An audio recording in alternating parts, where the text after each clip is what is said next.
Good evening and welcome everybody to this evening's Science for All Seasons talk. These talks are intended to give you a chance to explore hot topics in genomics and biology with some of the leading experts from the Broad Institute of MIT and Harvard. My name is Tom Ulrich. I'm the Associate Director for Science Communications here at the Broad Institute, and it's my pleasure to welcome all of you here tonight. Our speaker for this evening is Emily Balskus. Emily is an institute member and part of our chemical biology and therapeutic science program, as well as a professor of chemistry and chemical biology at Harvard University. Emily is going to talk to us tonight about the gut microbiome, that collection of bacteria and more that live in our intestines of every one of us, and about her lab's efforts to understand the chemistry of those microbes and how they metabolize the drugs and nutrients that we all then take in. If you have any questions for Emily, please ask them using the Zoom Q&A function, and we'll do our best to discuss them during the Q&A portion of the evening. And if you happen to be tweeting tonight, please use the hashtag BroadSFAS, BroadSFAS. And Emily, over to you. Thanks, Tom. It's a real pleasure to be able to share my research this evening. And I'd like to start by inviting everyone to imagine a chemist at work. So I'm guessing that just about everyone is picturing something like this. And I did too at the start of my career as a chemist when I was first learning how to build molecules in a lab. But my career and life changed when I realized that some of the most innovative chemists have never worn a lab coat. So these chemists I'm referring to are, of course, microbes, individual creatures like bacteria, archaea, viruses, and fungi. Microbes are by far the most numerous organisms on the planet, and they live together in complex communities called microbiomes. Now, microbes are truly astonishing chemists, and we all benefit from their talents. Their chemistry is truly all around us. For example, we can find microbes in the soil, where they actually make complex bioactive molecules, including many important medicines like the antibiotic vancomycin. Microbes are also found in the ocean. Here, they perform very challenging chemical processes like photosynthesis on a scale that affects Earth's climate and geochemistry. But we are also a habitat for microbes. In fact, one of the densest microbial communities on Earth lives within each one of us, the trillions of microbes that inhabit the human gut. So each one of us is colonized by a unique set of microbes. And we know that these organisms play critical roles in keeping us healthy. For example, they help us to digest our food, and we know that they help to train our immune system. So if you follow science in the news, I'm sure you've heard of the human microbiome, especially the organisms that live in the gut. It's a topic of much excitement right now, both in the popular science press and certainly among researchers. But it turns out that this is not really a new area of science. So we've actually known about these organisms and been interested in them for quite a long time, essentially since the birth of microbiology. So the first observation of the human microbiome was by Antony van Leeuwenhoek in the late 1600s, shortly after he had invented the microscope. He actually wrote the statement here on this slide describing organisms he had observed in dental plaque that he had obtained from a man who'd never cleaned his teeth. So you can see immediately upon realizing that there were microbes associated with humans, scientists found this very intriguing. But if we've known about our close relationship with microbes for this long, why are we suddenly so interested in them right now? Well, it turns out that recent advances in DNA sequencing technology have changed how we can study microbes and microbiomes. So now we can start with either a single strain of microbe or a community of organisms directly from a habitat like the human gut or soil. We can extract DNA directly from that organism or sample, and we can sequence it to learn about all of the genes that are present in that microbe, or in the collection of genomes associated with a microbial community. this type of collection of genomes directly obtained from a microbial habitat is called a metagenome. So by analyzing the genes encoded by microbial DNA, you can start to learn many interesting things about a microbe or a microbial community without even having to study these organisms in a lab. And so in the case of especially the human microbiome, one of the things we've been able to do with DNA sequencing is actually associate changes in the composition of the human microbiome, which microbes are present in a community with different human diseases. So over the last several decades, we've learned that there can be very strong correlations between the different organisms present in a microbiome and various human diseases.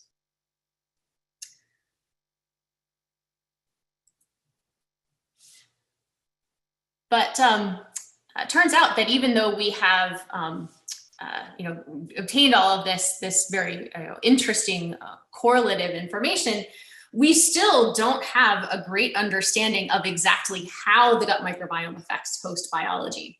Do these organisms directly cause these diseases, or are these connections just correlations? This lack of mechanistic knowledge currently limits our ability to treat and potentially prevent many of the diseases that are linked to these organisms. But I just told you that DNA sequencing allowed us to identify microbes in the microbiome. Why isn't this enough information to give us an understanding of how the microbiome works? Well, it turns out that many of the microbes in the human gut are not well studied. Many have never been grown in a lab. But even for our most well-studied microbes, knowing who they are, being able to identify them, doesn't necessarily tell us about what they can do. So one of my favorite examples is the microbe E. coli. So let's compare E. coli K12, which is the strain of E. coli that scientists like to study in the lab. It's very domesticated, with EHEC. This is E. coli O157H7, the pathogenic strain of E. coli that's responsible for outbreaks of food poisoning. Now, these two strains of E. coli, even though they're very closely related, are very different from a functional potential. They'll behave very differently, for example, if they enter the human body. And this functional difference is reflected in the whole genomes of these organisms. So it turns out only about half of the genes in these two E. coli genomes are shared.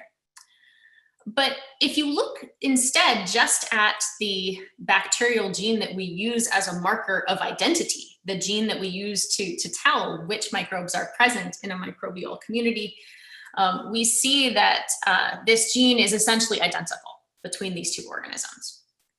So when we find E. coli in a microbiome sequencing data set, that doesn't necessarily tell us much about what that E. coli strain can do. So knowing who a microbe is doesn't tell us much about its function. So to really understand the microbiome, we need to do more than just identify which microbes are present in a microbiome. We need to focus instead on what they're doing in the human body. We need to understand their chemistry. So it turns out that microbes are doing an enormous amount of chemistry in the human gut. And this is what my lab finds so fascinating about these organisms. Gut microbes can make and modify molecules in ways that human cells can't. They expand the chemistry of the human body. They can make their own specialized molecules.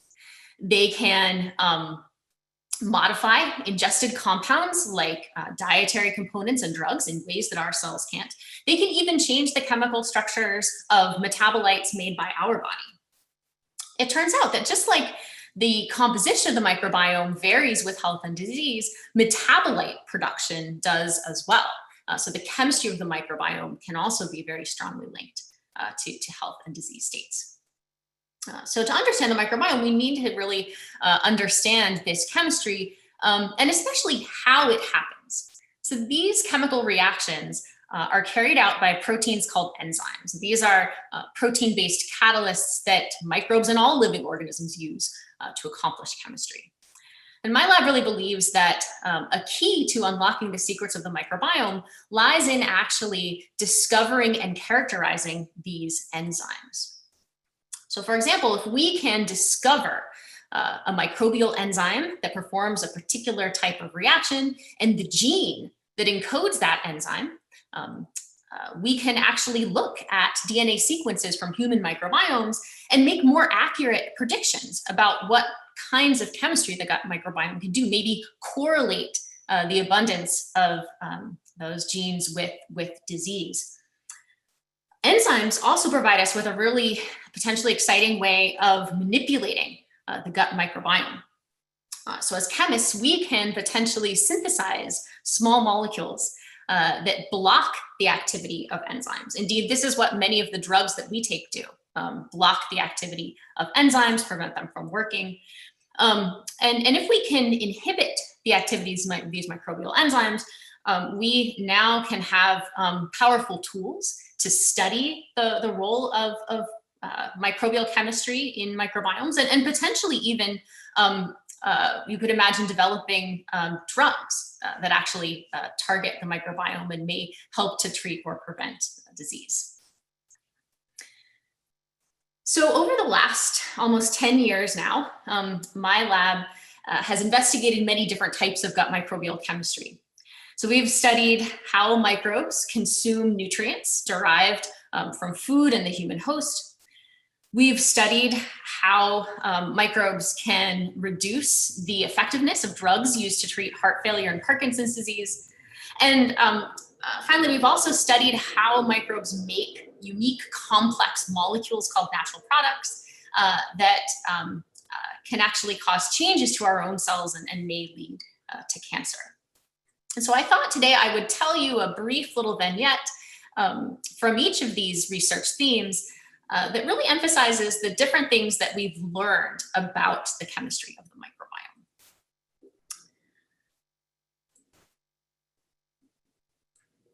So first, in our investigations of gut microbial nutrient consumption, we've learned that gut microbial chemistry is often distinct from our own. And one great example of this is the metabolism of the essential nutrient choline.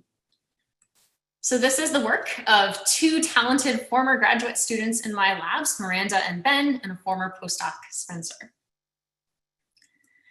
So this story begins with the essential nutrient choline, which is found in foods like eggs, meat, and soy.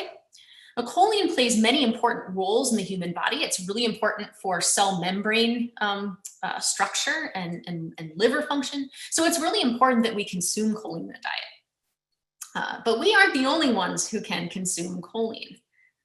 Gut bacteria can also metabolize choline, and it turns out they do it in a completely different way than our own cells. They actually convert choline to a molecule called trimethylamine, which is the substance that causes rotting fish to smell.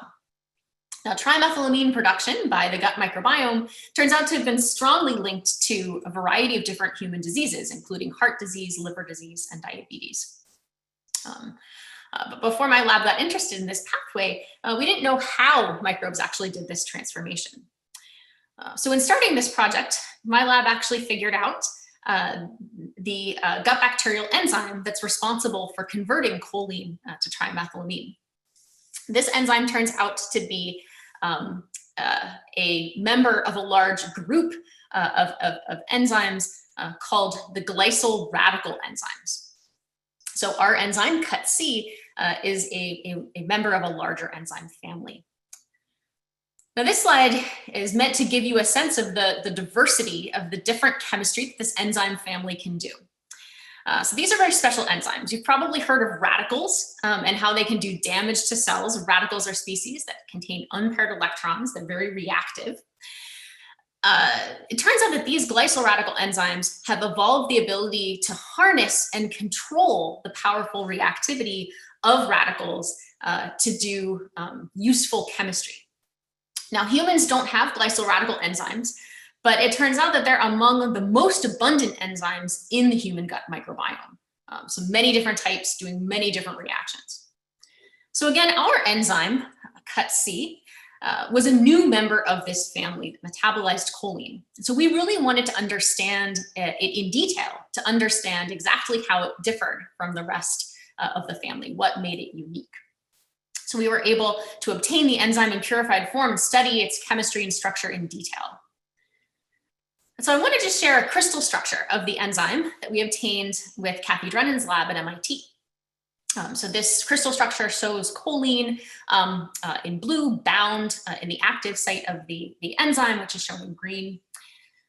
When we analyzed this structure and did experiments based on the structure, what we found was that there were certain amino acids in this enzyme that were found in all other glycol radical enzymes. They were shared among the family, and they're very important for doing the radical-based chemistry.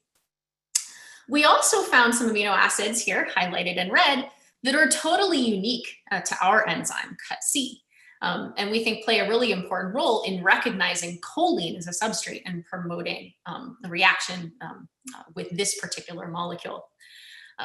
Now, this turns out to be really useful information. We can use our deep understanding of the chemistry of this enzyme and the specific roles of these parts of the protein scaffold to really help us identify this enzyme in microbiome sequencing data.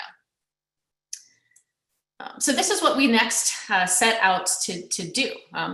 Given that choline metabolism is so strongly connected to human disease, can we actually find genes encoding this CUT-C enzyme in patient microbiomes? Is there perhaps an increased abundance of this enzyme in individuals who have heart disease or liver disease? This turned out to be a little more challenging than we expected, as it turns out.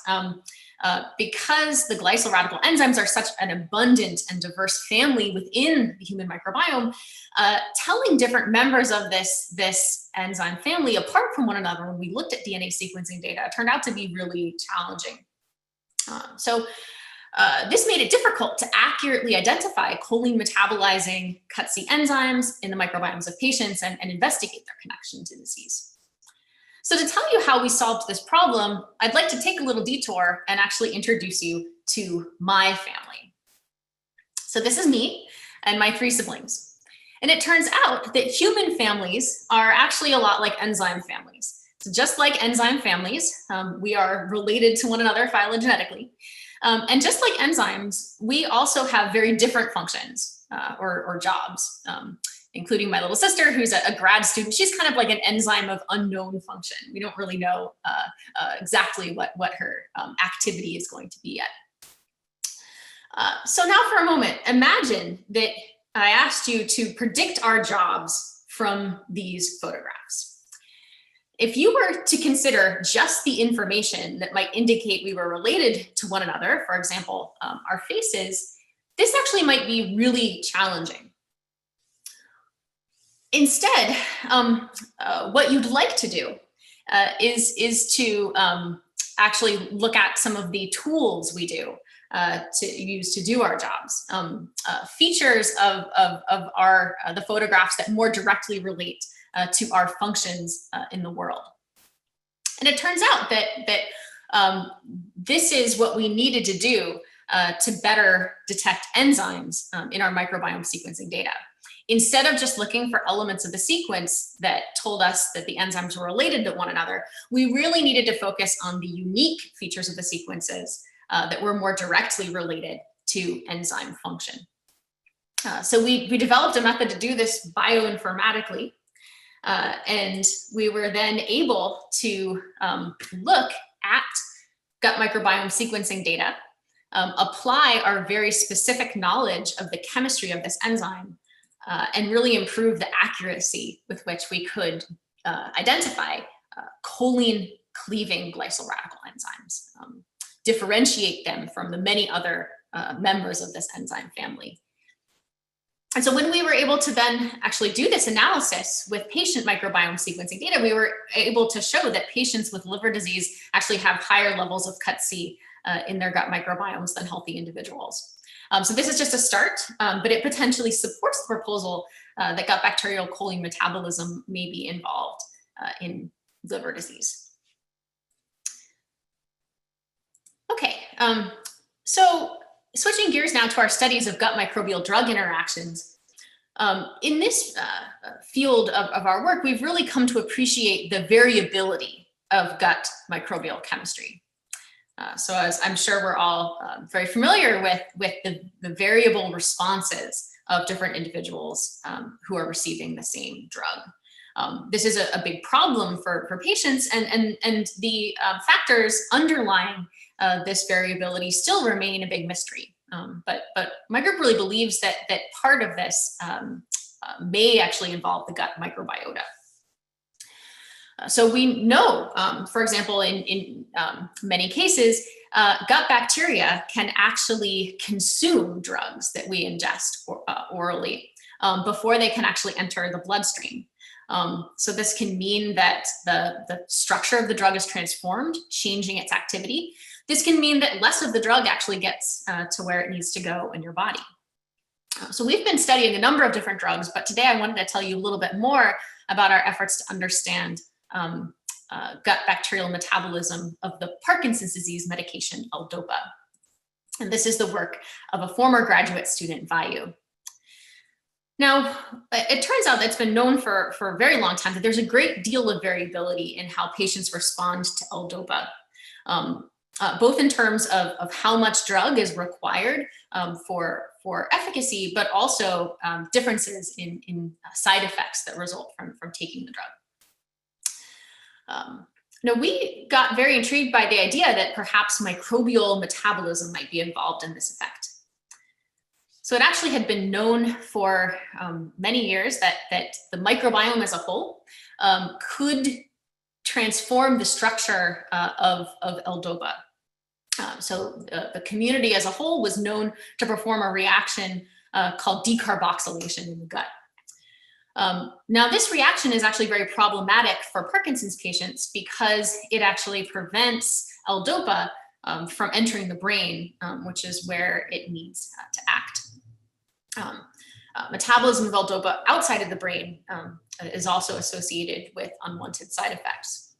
So when we started this project, the first goal we had was to identify the organism and enzyme that were responsible for this reaction. And we were able to do that. So we were able to link this chemistry to an organism called Enterococcus faecalis and a specific enzyme in its genome called tyrosine decarboxylase. So once we'd identified the enzyme, similar to our work with choline metabolism, we wanted to actually try to detect this gene in the microbiomes of Parkinson's patients. When we did this, we learned that there was actually quite a variable distribution of the tyrosine decarboxylase enzyme and E. faecalis in the gut microbiomes of Parkinson's disease patients. So only a subset of patients had this organism and had a microbiome that could metabolize L-DOPA. So this variability is really striking given the variability in patient responses and side effects that are already known. So we're wondering whether in at least a subset of Parkinson's patients, microbial metabolism of the drug might be really limiting the amount of L-DOPA that can enter the brain. But now, of course, the question is, can we actually use this knowledge to try to benefit patients? So one thing we've begun to do is actually think about how we might prevent bacterial metabolism L-DOPA using small molecule inhibitors. So using our understanding of the chemistry of the E. faecalis tyrosine decarboxylase enzyme, we've been able to identify a small molecule that interferes with this activity. This molecule is called alpha fluoromethyl tyrosine, or AFMT for short. You can kind of tell from the chemical structure, it's mimicking L-DOPA in some ways. Basically reacts with the enzyme and destroys its activity. So when we gave this molecule AFMT to mice along with L-DOPA, it actually boosted levels of L-DOPA in the blood when it in these experiments, suggesting that if we can develop a compound like this, we might be able to improve L-DOPA therapy for some Parkinson's patients through drugging the microbiome and preventing this type of metabolism. All right, so finally, in our efforts to investigate how gut bacteria make unique disease-associated molecules, we've really come to appreciate just how complex the chemistry of the microbiome can be. So this project that I'm going to end with was the work of a large team of lab members, including former grad students Carolyn and Lee, and former postdocs Matt, Yandy, and Paul. So to me, one of the most intriguing potential links between the gut microbiome and disease is the link to colorectal cancer. So not only are our gut microbes in very close physical proximity to these types of tumors, but also colorectal cancer rates have been dramatically increasing over the last several decades in younger individuals. So this rate is actually too fast to be linked to any change in human genetics. So it must be some sort of environmental factor. And there's a lot of reasons to believe that it might be something to do with the gut microbiome. For example, there are many gut microbes that have been found on tumor tissue and been correlated with the presence of cancer. So my lab got really intrigued a few years ago when a set of bacterial genes was correlated with colorectal cancer. So these genes, which are called the PKS gene cluster, shown here, are grouped together in the genome. And when we analyze these genes, we noticed that they were predicted to encode something known as an enzymatic assembly line. So just like we use assembly lines to build cars and other complex machines, assembly line enzymes take very small molecules and assemble them into more complex molecules step by step. So, when these gut bacterial enzymes were discovered, it was proposed that they worked together to produce a complex toxic molecule called colibactin. And because these genes were associated with cancer, there was a proposal that maybe colibactin might be playing a role in cancer initiation or progression. But it was really hard to test this hypothesis because still no one has been able to isolate and actually characterize this molecule. So we actually don't know anything about what the chemical structure of colibactin might look like. So when we started this project, we decided to kind of take a really unconventional approach. We decided to go ahead and start studying colibactin anyway, even though its chemical structure was unknown. What we thought we might be able to do was to learn about colibactin's structure and activity by actually studying these assembly line enzymes that build the molecule. Perhaps if we studied these enzymes, we might be able to get clues about what colibactin looked like and potentially how it might be causing toxicity in cancer. So eventually, through many years of effort, we learned enough about colibactin and these enzymes to be able to predict one possible final structure of the colibactin toxin.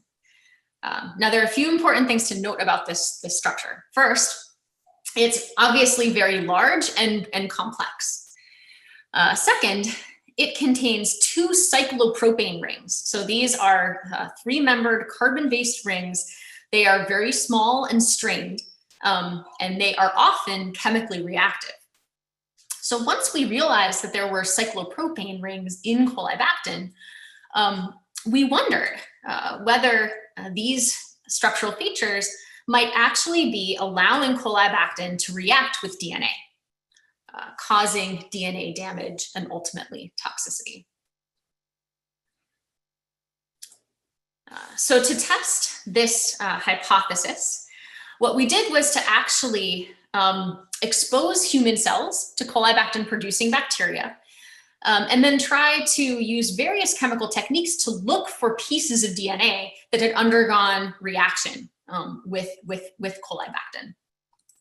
And it turns out we were actually able to find such a product, shown here on the slide.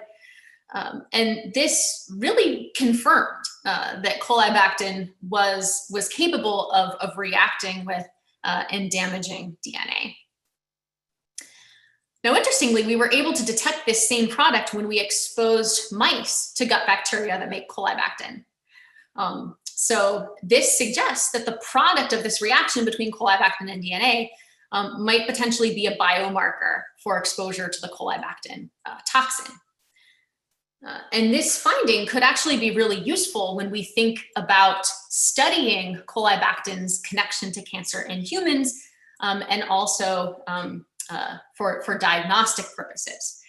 So this could potentially allow us to monitor the activity of colibactin-producing bacteria in patients. It may potentially predict future risk for developing colorectal cancer. So more broadly, our studies of colibactin have revealed that our own gut microbes have the potential to damage the human genome, compromising its integrity if this damage isn't repaired correctly. So I think this further reinforces the idea that some gut microbial chemistry may have the potential to contribute to disease. All right, so where is this work taking us next? Well, one of the big future goals we have for this research is to explore the development of drugs that actually target the chemistry of gut microbes. So these would be different from drugs that we take that manipulate our own cells. They would also be different than existing antibiotics, which kill both pathogens as well as many gut bacteria. So our idea that would be, rather than killing these organisms, we would just like to prevent them from performing specific chemistry. For example, inhibiting their ability to metabolize choline. This might provide new ways to treat disease that might be complementary to host targeted approaches, and also might be able to manipulate the microbiome without harming the many beneficial organisms that are present in this community. So my dream is that someday, in addition to taking drugs that manipulate processes in your cells, you'll also take medications that have been specifically designed to treat your gut microbes. But I want to also emphasize that understanding gut microbes and their chemistry could lead to more than just new medicines. There could be diagnostics that are microbiome-based that could help us to diagnose and monitor disease. We might be able to design personalized diets that promote beneficial gut microbial chemistry. We can even imagine structuring the environments we live in to enable beneficial interactions with microbial diversity.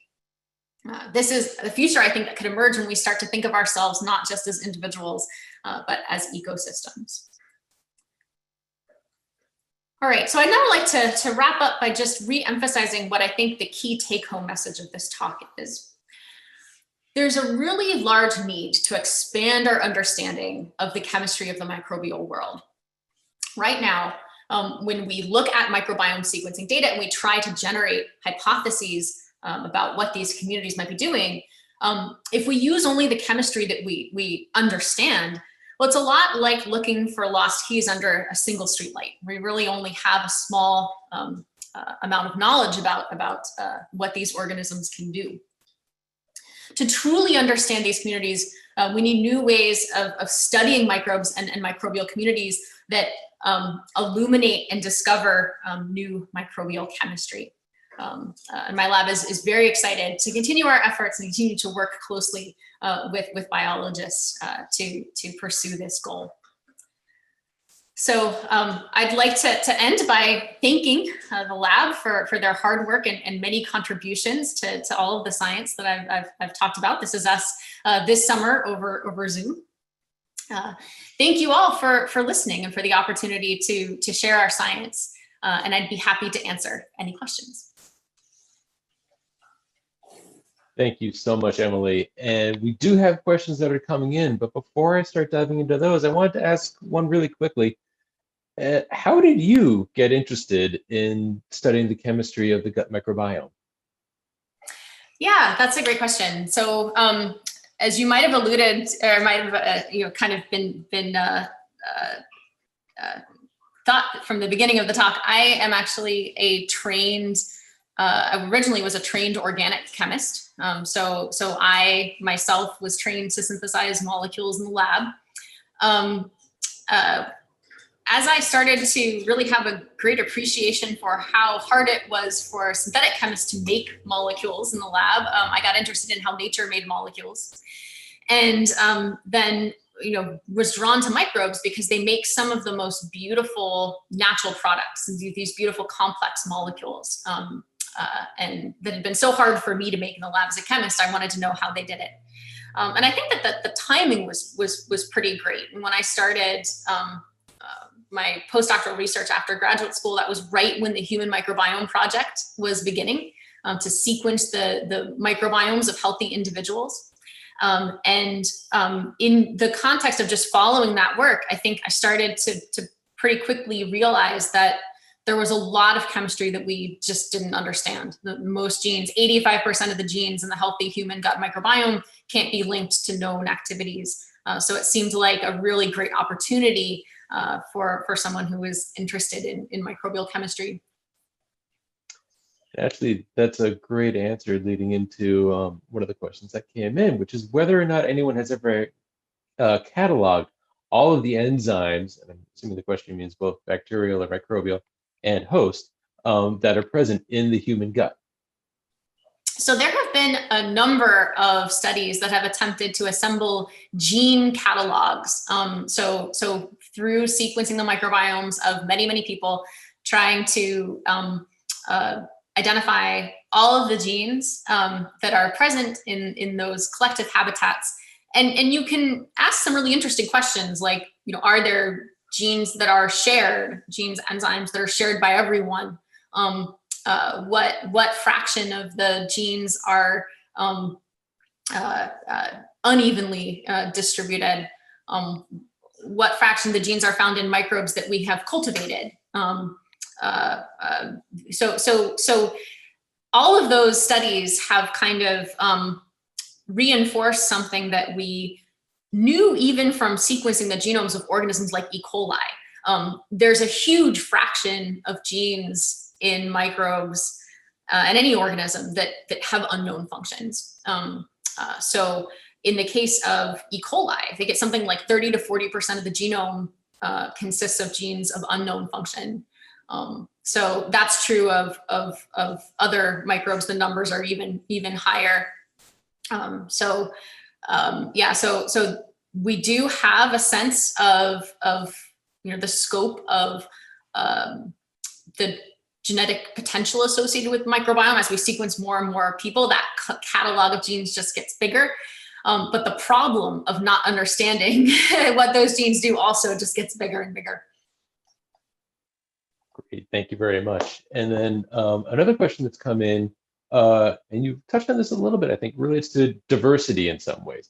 So how similar is your microbiome to my microbiome to other people's microbiomes? And do you ever find cases where you have people that have a completely unique gut microbiome? So actually, in some ways, everyone's microbiome is completely unique. So there are no two people who have the exact same set of genes, the exact same set of species in their gut microbiome. That was one of the really kind of surprising initial findings from the Human Microbiome project. So most of the comparisons of microbiomes happen using genes that are identifying microbes. So they're comparing the composition of the gut microbiome. And if you just look for those genes I mentioned that are the markers of bacterial identity, and you look to catalog the species that are present in different individuals' microbiomes, that's where you see this really enormous variability. One thing that's kind of interesting is that if you look at more genes than just the markers of identity, so if you start to look at the fraction of genes that we can kind of tentatively assign a function, or say that they're enzymes or they're involved in DNA synthesis, protein synthesis. If you compare our microbiomes using that metric by looking at all of the genes we can assign a function, then we look more similar. which is kind of neat. This was done with the Human Microbiome project data across healthy individuals. From a functional perspective, healthy individuals looked more similar. So one hypothesis to explain that observation is maybe that the healthy human microbiome consists of a core set of functions or activities that the microbiome supplies. And maybe different organisms can supply those functions in different people. But you know, to different people's communities, even though they look different based on species composition, maybe functionally they're doing some similar things. So I think that's a compelling hypothesis, although I will also point out that certainly for some activities we have studied, there's definitely variability between people. So I think it kind of depends on what type of chemistry, what type of activity you're thinking of. Okay, great. One of our viewers had another question about what you were saying about colorectal cancer, noting that you mentioned that colorectal cancer is on the rise. Do you find that the bacteria that produces colobactin is also on the rise? So this is a very interesting question. So is the abundance of colibactin producing bacteria growing? So there are some studies that suggest that yes, colibactin producing bacteria are more frequently found in human gut microbiome. So colibactin is made by a number of different bacteria, including certain strains of E. coli. And the strains of E. coli that make colibactin are from a very specific phylogenetic group. And even before colibactin had been discovered, it had been noted in some previous studies that phylogenetic group was appearing more and more frequently in individuals from certain Western nations, US and Canada, on sort of within a 30-year time frame that kind of nicely corresponds to the time frame in which we've been seeing this increase in colorectal cancer incidence. It's also really well established that if you move, you immigrate from certain places of the world to the US or Canada, your risk for colorectal cancer changes within a generation, really speaking to some very dramatic environmental factor that's at play. Wow, that's incredible. So one other question that's coming from one of our viewers, given that we are in the middle of a coronavirus epidemic, have you seen or have your colleagues seen any impacts of the coronavirus on the gut microbiome? So, or is it too early to tell? Yeah, I mean, so I know that there are studies examining that. I think many people are interested in whether the gut microbiome, and particularly its ability to prime and train the immune system, whether that might affect our response to coronavirus. And certainly in the context of developing coronavirus vaccines, gut microbiome is going to be very interesting because, again, kind of the gut microbiome's ability to interact with the immune system is associated with vaccine efficacy in other types of studies of other types of vaccines. So yeah, so I think there's some opportunities to study the microbiome in the context of problems that are very relevant right now. And sticking with the theme of viruses for a second, this is the question that I had come to mind, was you've talked a lot about the bacterial portion of the gut microbiome, but there are viruses and fungi in there as well. Do they have any chemical impact on us? Yeah. So that's a great question. And I think that the fungal and viral components of the microbiome have not been as well studied as the bacterial components. And that's not great. So I think that's starting to change. But certainly there's a lot of evidence to suggest that those additional components of the microbiome are very important. One great example that relates to fungi is actually inflammatory bowel disease. So if we look at the host genetics associated with Crohn's disease in particular, we see a lot of associations between genes that are part of our innate immune system, and specifically the part of our innate immune system that recognizes fungal molecules, so parts of the fungal cell wall. And that suggests that something that could be going awry in Crohn's disease is some sort of impairment in terms of how our immune system recognizes fungi in particular. But we don't know that much about how fungi change in the context of Crohn's disease, or even we don't know that much about their functions within the microbiome and their chemistry. So that's a great opportunity for further investigation. And with viruses, I'll just maybe throw out there that certainly there are, if you sequence all of the DNA associated with the gut microbiome, you can find a lot of viral sequences, not just viruses that might interact with human cells, but viruses that attack bacteria. So they're known as bacteriophage, and they can play a large role in shaping microbial communities. But their role in the human gut microbiome is not well understood yet. So that's another really exciting area for further study. And we don't know that much about how our body reacts to phage, in terms of how our immune system reacts to these viruses that are present in us, but are actually targeting bacteria. Okay. One of our viewers is interested in the microbiome and antibiotics, and whether long-term antibiotic treatment has any kind of impact on the microbiome. Yeah, so that is a great question. So there have been lots of studies focused on antibiotic use and the microbiome. I think there's definitely changes in the microbiome that can occur upon taking antibiotics. And one of the things that we know can happen is that you can impair the microbiome's ability to exclude other pathogenic microbes. So one of the most famous examples is Clostridium difficile, a really nasty anaerobic human pathogen that people tend to actually get C. difficile infections when they've been especially hospitalized and are taking antibiotics, because by killing members of our healthy gut microbiome, we actually kind of open up a niche, open up space in the microbiome for the pathogen to occupy and start to grow and flourish.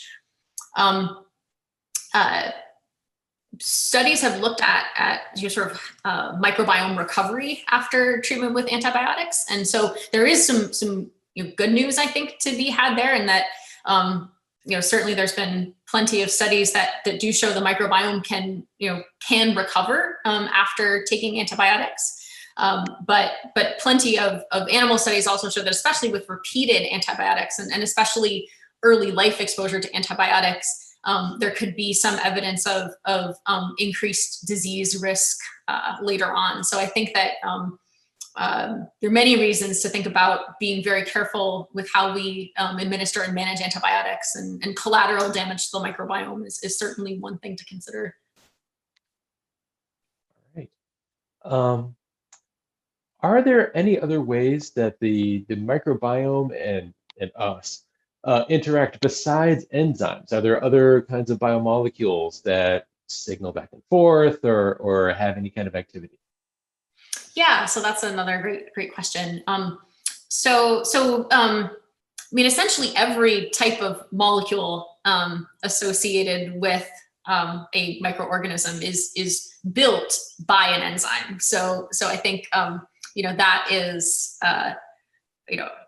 important to remember. But in terms of molecules, maybe beyond small molecules, the sort of macromolecular structural features of bacteria and other microbes are really important in terms of how they interact with the host. So these types of molecules, things like parts of the bacterial cell wall, the bacterial flagellum, the sugars that coat the surfaces of bacterial cells and membranes, these are the types of molecules that our immune system recognizes and reacts to. And so those are much larger than the molecules that I showed today, but they are very important in terms of interactions. Small proteins and peptides are also things that we're learning that microbes can make and release, and are ways that they might signal to host cells. So there's a wide diversity of different mechanisms by which these organisms can potentially be signaling or interacting with us. And as we're talking about all these different kinds of molecules, what amounts are we talking about? Like, what are the concentrations that are involved here? I mean, I assume it's not gallons of enzyme that are getting released into our gut on any given day. So what are we talking about in terms of amounts? Yeah, so it varies from molecule to molecule. So some molecules are bioactive in very small, very low concentrations, so they don't need. Colibactin is an example of that. You don't need to make a lot of colibactin to sort of see a biological effect.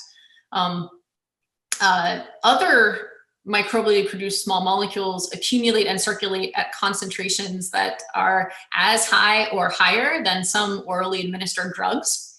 So that does kind of give you a sense of the concentration range we can be kind of thinking about. But yeah, so I would say there's a huge variation in terms of concentrations of bacterial metabolites. As you were talking about, potentially coming up with ways to counteract the effects of microbial enzymes on the gut, so that you could, ingest, have better, influence of drugs, or be able to take in more of the nutrients and drugs that you need. Do you think, and this is a question from a viewer, we all know the microbiome and bacteria in particular are pretty adaptable to any kind of external influence. Do you think that the microbiome would adapt to whatever treatment you would come up with? Yeah, so that's a really good question. If we're developing these inhibitors that aren't intended to kill the bacteria, but are intended to change how they're growing, is there a likelihood that we'll develop resistance? So I think that depends on, really how essential the process we're trying to manipulate is to the organism. One thing that maybe gives us some hope is that, a lot of the organisms that live in the gut environment are metabolically very versatile. So they will be able to metabolize hundreds of different substrates to support their growth. And so, one might hope that we could, block one pathway that might be involved in supporting microbial growth. But then, as long as there's another niche that's open, and as long as there's another source of nutrients that's present, that these organisms would just shift their metabolism. We're starting to test this with some of the molecules that we've developed already, and we're it's very early days, but we are having a hard time raising resistance to these compounds.